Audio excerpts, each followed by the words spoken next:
নির্যাতনের প্রতিবাদ জানিয়ে ত্রিপুরা প্রদেশ মহিলা কংগ্রেস এক মোমবাতি মিছিল অনুষ্ঠিত করে আগরতলা শহরে। উপস্থিত ছিলেন ত্রিপুরা প্রদেশ মহিলা কংগ্রেসের সভানেত্রী সহ কংগ্রেসের নেতৃত্বরা। আজকে ত্রিপুরা প্রদেশ মহিলা কংগ্রেসের পক্ষ থেকে আমরা মৌন ক্যান্ডেল মার্চ প্রোটেস্ট র্যালি বের করছি।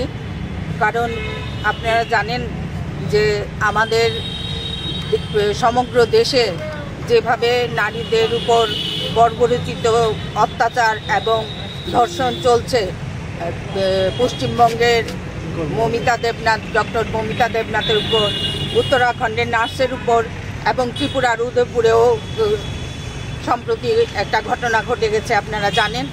এই সমস্ত কিছু নিয়েই আমাদের আজকের এই প্রতিবাদ মৌন মিছিল। আমরা ৭৮তম স্বাধীনতা দিবসে উদযাপন করছি, অথচ আমরা নারীরা এখনও আমাদের স্বাধীনতা এবং সুরক্ষা আজ অবধিও পাইনি। আর আপনারা জানেন বিগত দিনে বিলকিস বানুর হত্যাকারীদের যেভাবে বিজেপি সরকার তাদের